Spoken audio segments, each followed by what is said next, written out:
ठाण्यातील विधान परिषदेच्या निवडणुकीसंदर्भात भाजपकडून प्रेशर टॅक्टिक्सचा वापर केला जातोय। ठाण्याची विधान परिषदेची जागा संख्याबळाच्या अनुसार भाजपला हवी होती, मात्र आतापर्यंतचे झालेल्या चर्चेत ही जागा शिवसेनेकडेच राहणार असल्याची सूत्रांची माहिती आहे। त्यातच रवींद्र फाटक यांचं नाव देखील जवळपास निश्चित सांगितलं जातंय। तरीही भाजपकडून बहुजन विकास आघाडीच्या माजी महापौर राजू पाटील यांची भेट घेऊन ठाण्यात शिवसेनेवर दबाव तंत्र निर्माण करण्याचे प्रयत्न केले जात आहेत। आपले प्रतिनिधी अक्षय भाटकर सध्या आपल्या सोबत आहेत। अक्षय, भाजपकडून दबाव तंत्राचा कसा वापर केला जातोय?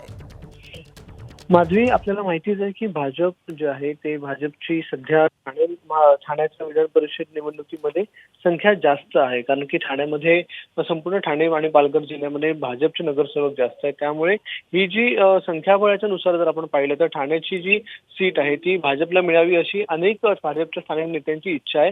मात्र ज्या आतापर्यंत बोलणी झालेल्या आहेत त्या सगळ्यामध्ये ही जी ठाण्याची जागा आहे ती भाजप नसून शिवसेनेला पारंपरिकरित्या गेलेली आहे आणि शिवसेनेकडून देखील सूत्रांनी सांगितलं आहे की रवींद्र फाटक यांना ही जागा जी आहे ती जवळपास शिवसेनेकडून निश्चित करण्यात आलेली आहे।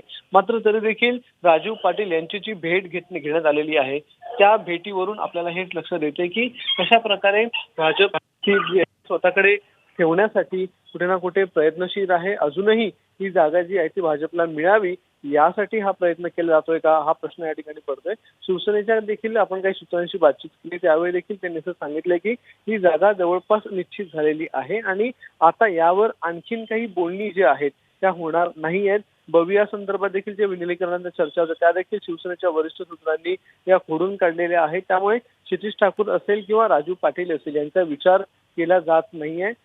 जे आमचेच नगरसेवक किंवा जे आमचे पदाधिकारी आहेत, नेते आहेत, त्यांचाच विचार आम्ही या जागेसाठी करू असं देखील शिवसेनेच्या सूत्रांनी सांगितलेलं आहे। एकूणच ही जागा आता नेमकी कुणाच्या पारड्यात पडणार हे पाहणं अत्यंत महत्त्वाचं असणार आहे। अक्षय, या संदर्भात तुझ्याकडून अपडेट जाणून घेत राहू। सध्या धन्यवाद या सगळ्या सविस्तर माहितीसाठी। एबीपी माझा, उघडा डोळे बघा नीट।